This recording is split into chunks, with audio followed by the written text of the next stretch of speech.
우리가 계속해서 고린도전서를 보고 있습니다. 지난 주일에는 고린도전서 7장을 설명하면서 고린도전서 7장부터 고린도전서의 마지막 장인 16장까지를 고린도 교회에 있는 성도들이 가진 의문점들을 바울에게 편지를 보냈단 말이에요. 그리고 그 편지를 보고 난 후에 사도 바울이 하나하나씩 답변해주는 내용이 바로 고린도전서 7장부터 16장까지의 내용이라고 먼저 말씀을 드렸습니다. 특별히 우리가 지난주부터 보고 있는 고린도전서 7장의 내용은 결혼에 대한 이야기, 그리고 이혼에 대한 이야기, 그리고 독신에 대한 이야기로 깔려져 있는 그러한 장입니다. 그래서 지난주에 우리가 함께 결혼에 대한 이야기를 함께 진행했었는데요. 오늘은 이혼의 문제에 대한 이야기를 함께 해보고자 합니다. 물론 여러분들이 이 성경 말씀을 들으시면서 반드시 기억하셔야 될 것들이 있다면 먼저 우리 안에서 그러한 마음을 좀 제거하셨으면 좋겠어요. 뭐냐면 예전에는 이혼을 그렇게 많은 사람들이 하지는 않았단 말이에요. 근데 요즘에는 워낙 많은 이들이 이혼이라는 이름의 갈라섬을 많이 행하고 있단 말이죠. 그래서 이걸 가지고 성경 말씀대로 해보세요. 성경 말씀대로 되는지 안 되는지, 어떻게 성경 말씀대로 그대로 살아갑니까? 라고 하면서 따지기 시작하면 우리는 성경 말씀의 한 구절도 믿지 못해요. 한 구절로 내 걸로 받아들일 수가 없습니다.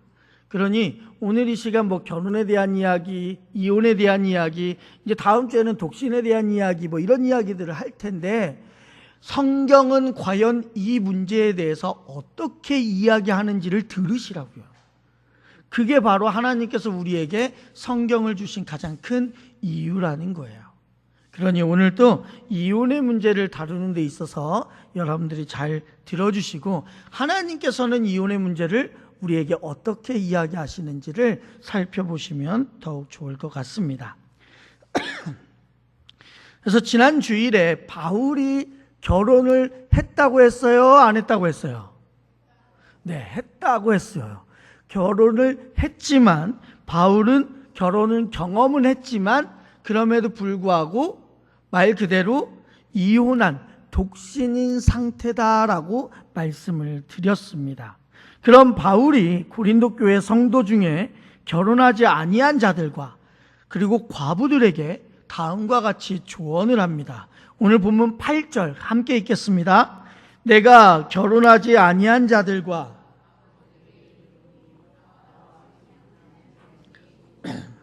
아멘. 자, 바울은 결혼하지 않은 자와 과부를 나란히 지금 적고 있습니다. 여기서 결혼하지 않은 자는 어떤 사람이냐? 미혼인 사람을 말하는 게 아닙니다. 헬라어로 말하면 아가모스라고 표현이 되는데요. 곧 바울처럼 결혼한 경험은 있는데 지금은 혼자인 사람을 뜻하는 게 바로 여기에서 말한 결혼하지 아니한 자와 같은 단어입니다. 즉 결혼하지 아니한 자와 과부의 공통점을 뽑으라면요, 이미 결혼 생활을 경험해 봤던 사람들이라는 거예요. 바울은 그들에게 뭐라고 얘기하냐? 나처럼 다시 결혼하지 말고 그냥 지내라 라고 권면하고 있는 것이죠. 그러다가 그 다음 절에 절제할 수가 없다면 다시 결혼하는 편이 낫다라고 이야기하고 있는 거예요. 자, 여러분 오해하지 마세요. 지금 바울이 재혼이 중요하다, 아니면 홀로 사는 것이 중요하다, 그 경중을 따지자고 이 말을 하는 것이 아니에요. 그러면 어떤 말을 하고 싶어 하냐? 그 무엇이든지 결혼을 했던지 아니면 갈라섰던지 아니면 지금 나의 혼자의 삶을 살고 있던지 간에 지금 내 현재의 삶을 인정하라라고 이야기하고 있다라는 거예요. 10절에서 11절 말씀도 함께 읽어보겠습니다. 결혼한 자들에게 여자는 남편에게서 갈라서지 말고 만일 갈라섰으면 그대로 지내든지 다시 그 남편과 화합하든지 하라. 남편도 아내를 버리지 말라. 아멘. 자, 이제 분명히 좀 전까지는 누구에 대해서, 어떠한 대상에 대해서 얘기했냐면 결혼하지 않은 자와 과부에 대한 이야기를 했단 말이에요. 이제는요, 대상이 결혼한 자들로 바뀌었습니다. 결혼 생활을 하고 있는 그리스도인 부부, 결혼 생활을 하면서 예수님을 둘 다 믿고 있는 부부들을 향한 조언을 지금 하고 있는 것이죠. 그런데 오늘 말씀, 방금 읽었던 말씀을 보니까 결국 갈라서라는 이야기예요? 갈라지지 말라라는 이야기예요? 그렇죠? 분명히 후자 쪽이에요. 갈라지지 말라라는 거예요. 그런데 말씀을 자세히 보면 괄호 안에 이야기가 삽입되어 있죠. 그 밑에 11절의 괄호에 보니까 만일 이미 이혼한 상태면 그대로 지내든지 다시 화합하든지 하라라고 써 있는 것이죠. 이때 누군가는 이 괄호에 있는 말씀을 보고 이렇게 말씀하시는 분도 있어요. 거봐, 바울도 지금 이혼을 전제로 얘기하고 있잖아 라고 말할 수가 있단 말이죠. 그러나 사도 바울이 알고 있는 예수님의 말씀이 있습니다. 그 말씀이 뭐냐? 마태복음 19장 5절에서 6절 함께 읽습니다. 말씀하시기를 그러므로 사람이 그 부모를 떠나서 아내에게 합하여 그 둘이 한 몸이 될지니라 하신 것을 읽지 못하였느냐? 그런즉 이제 둘이 아니요 한 몸이니 그러므로 하나님이 짝지어 주신 것을 사람이 나누지 못할지니라 하시니. 아멘. 자, 사도 바울이 알고 있는 게 바로 마태복음 19장에 기록되었듯이 예수님은 사람이 그 어떠한 방법으로 그 하나님께서 이어주신 그 부부의 연을 깨뜨릴 수가, 찢을 수가 없다라고 분명히 말씀하고 있단 말이에요. 사도 바울도 이 말씀을 분명히 알고 있어요. 아니, 그러면 목사님, 하나님이 분명히 하지 말라고 했는데 왜 사람이 합니까? 그렇게 따진다면 뭐 원초적인 질문부터 드릴 수 있겠죠. 하나님이 사람에게 분명히 선악과를 먹지 말라고 말씀하셨지만 타락한 인간은요, 결국 선악과를 먹었어요. 먹었다고요. 이혼하면 안 된다고 분명히 하나님께서는 말씀하셨지만 인간이 말씀대로 행하는 존재냐고요. 그렇지 않단 말이에요. 그러다 보니 바울도요, 말씀에서 어떻게 이야기하는 거예요? 피치 못하게 갈라섰다면 다시 결혼하지 말고 그대로 지내라라고 이야기하고 있는 거예요. 그렇다면 왜 바울은 피치 못할 사정이 있어서 갈라섰는데 왜 다시 서로 화해해가지고 이렇게 다시 합하라라고 강조하지 않고 왜 그대로 지내라고 얘기할까? 그 이유는 쉽게 생각할 수 있습니다. 왜요? 다시금 잘못된 동기로 인해서 배우자를 버리는 일을 방치하기 위함이기 때문에 그래요.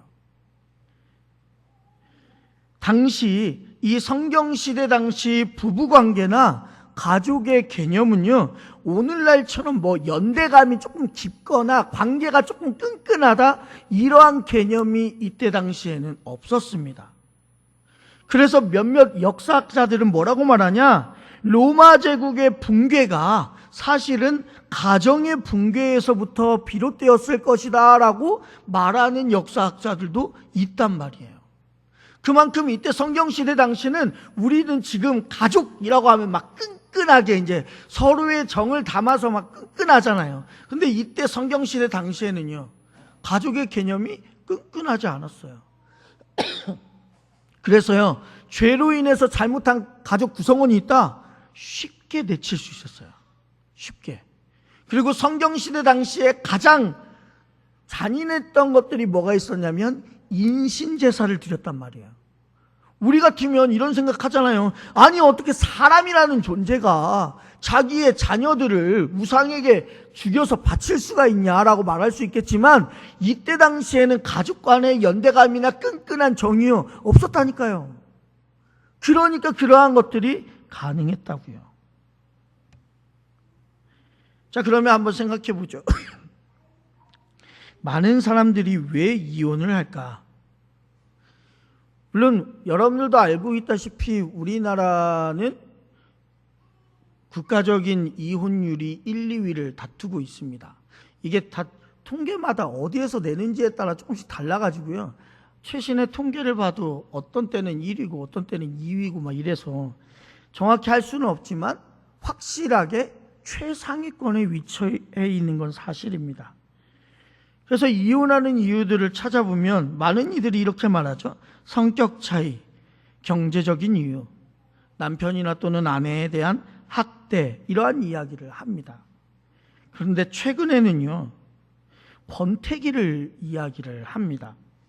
이 권태기를 조금 더 속뜻을 꺼내서 말하면 이런 것 아닐까요? 새 것에 대한 목마름. 제가 너무 리얼하게 표현을 했는지는 모르겠지만 헤어져야 새로운 사람을 만날 수 있기 때문에 이혼하는 그러한 이혼율이 점차 늘어나가고 있단 말이에요. 제가 누누이 말씀드리지만 결혼이라는 것은 하나님께서 짝지어 주신 것입니다. 그리고 그건 하나님께서 우리에게 주신 언약입니다. 그 언약에는 반드시 책임이 따릅니다. 그리고 부부라고 한다면 그 책임을 끝까지 함께 끌어안고 가야 합니다. 그런 면에서 기독교인에게 있어서는 이혼이라는 단어는 솔직히 어울리지 않습니다. 어떤 분은 저한테 이렇게 말하겠죠. 목사님, 제 남편 또는 제 아내와 한 달만 살아보십시오. 그런 소리 쉽게 할 수 있나? 이런 이야기 할 수 있을지도 모르겠습니다. 하지만 그럼에도 언약은 지켜야 하는 것이고 지켜져야 하는 것입니다. 그게 분명하고도 변함없는 성경적인 가치이기 때문에 그렇습니다. 12절에서 15절까지를 우리 함께 읽어보도록 하겠습니다. 그 나머지 사람들에게 내가 말하노니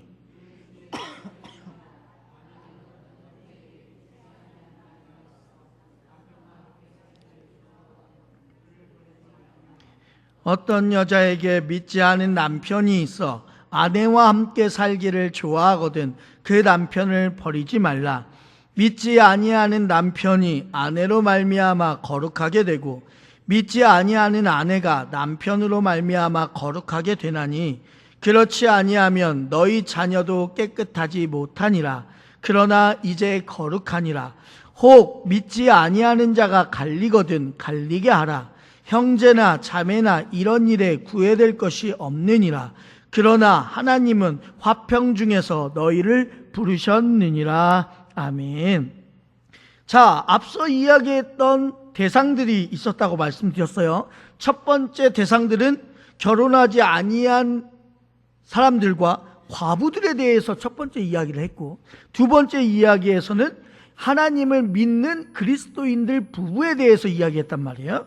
이제 세 번째로 이야기하는 부류는 어떤 부류냐? 신앙이 없는 배우자와 결혼한 그리스도인들을 향해서 지금 조언을 하고 있단 말이에요. 조언의 요지는요, 하나님이 믿음의 사람을 통해서 믿지 않는 배우자를 구원하실 것을 기대하고 끝까지 그 언약을 지키라라고 이야기하고 있단 말이죠. 그러나 마지막 우리가 15절에서 믿지 아니하는 자가 갈리거든 갈리게 하라라고 성경은 기록하고 있죠. 마치 또 이 말이 어떻게 들리냐? 이혼을 허락하는 것처럼 또 우리에게 들려진다라는 게 신기하단 말이죠. 그런데 이거는 이혼을 허락하는 이야기가 아닙니다. 뭐 때문에 그러냐? 그 뒤에 단서가 붙어요. 어떤 단서요? 그러나 하나님은 화평 중에 너희를 부르셨느니라 라고 써 있단 말이에요. 이게 무슨 말이에요? 다시 말해서 하나님은요, 그분의 아들, 즉 예수 그리스도를 십자가에 내어주심으로 우리를 구원했으니까 우리도 그 사랑을 입은 자답게 믿지 않는 배우자를 십자가를 지는 그 마음으로 감당하라라는 의미가 바로 이 의미란 말이에요. 그리고 바울은 뭐라고 얘기하냐? 이게 주님의 명령이 아니라 뭐라고요? 내 견해다라고 이야기를 하는 거예요. 사도 바울이요, 7장에서만 내 견해라고 이야기하는 본문이 꽤 많이 나옵니다. 예를 들어서 25절도 한번 읽어볼까요? 25절 함께 읽겠습니다. 처녀에 대하여는 내가 주께 받은 계명이 없으되 주의 자비하심을 받아서 충성스러운 자가 된 내가 의견을 말하노니. 40절도 볼게요. 그러나 내 뜻에는 그냥 지내는 것이 더욱 복이 있으리로다. 나도 또한 하나님의 영을 받은 줄로 생각하노라. 아멘. 자, 우리는 분명히 앞서 이혼에 대한 이야기를 하면서 하나님의 말씀이 아니라 자기의 뜻이라고 밝히는 사도 바울에 있어서 우리는 한 번 정도는 의아해했을 거예요. 이걸 사도 바울의 말이라고 한다면 도대체 믿어야 돼, 말아야 돼? 아니, 예수님의 말이라고 한다면 뭐 당연히 아멘하고 믿을 수 있겠는데, 사도 바울 개인적인 견해라고 하니까 우리는 도대체 믿어야 되나 말아야 되나라는 생각을 한단 말이에요. 여러분, 예수님이 이 땅에 계실 때는요, 인간의 모든 인생사에 대해서 구체적으로 뭐 너희는 이렇게 살아라, 너희는 저렇게 살아라고 설명하지 않으셨어요. 예수님이 이 땅에 계실 때 뭐에 대해서만 이야기하셨냐면 구속의 중요한 원리만 우리에게 말씀하시고 그리고 하늘로 승천하셨단 말이에요. 그리고 나머지 문제들은요, 성령의 감동을 통해서 성경을 기록한 자들에게 기록하게 하셨단 말이에요. 비록 고린도 교회 성도들을 향해 지금 편지를 쓰고 있는 사람이 사도 바울이지만 이 편지글을 쓰게 하신 분이 누구예요? 하나님이시란 말이에요. 주님의 명령으로 그가 고린도전서를 비롯해서 신약 성경의 반절 정도, 즉 여러 서신서를 쓰게 된 거란 말이에요. 그런 면에서 우리는 어떻게 해야 되냐? 고린도전서 14장에 보면 이런 말씀이 있어요. 내가 너희에게 편지하는 이 글이 주의 명령인 줄 알라라는 말씀이 있단 말이에요. 즉 우리는 이 말씀을 그대로 받아들일 필요가 있어요. 왜요? 성경 하나하나를 따지고 놓고 보면 예수님이 직접 쓰신 성경책이 어디 있어요? 없어요. 모든 성경의 저자들은 성령의 감동을 받아 하나님께서 말씀하신 것들을 대언하여 쓰셨단 말이에요. 그렇죠? 뭐 우리가 흔히 알고 있는 창출, 레민신, 이거는 우리가 흔히 모세오경이라고 불려서 모세가 쓴 줄을 지금 우리는 알고 있단 말이에요. 다 이걸 우리는 믿고 있어요, 안 믿고 있어요? 믿고 있단 말이에요. 왜요? 하나님께서 성령으로 역사하셔서 그 저자들에게 성경을 쓰게 하셨기 때문에 그렇단 말이죠. 이 바울의 말씀도 마찬가지입니다. 그래서 오늘 방금 읽은 본문처럼 우리는 신앙이 없는 배우자라 할지라도 이혼하지 말고 끝까지 함께 가라는 조언을 바울의 개인적인 견해로 치부할 것이 아니라 우리 하나님의 명령으로 우리는 받아들여야 된다라는 것이죠. 그래서 오늘 본문 16절과 17절 함께 읽겠습니다. 아내된 자여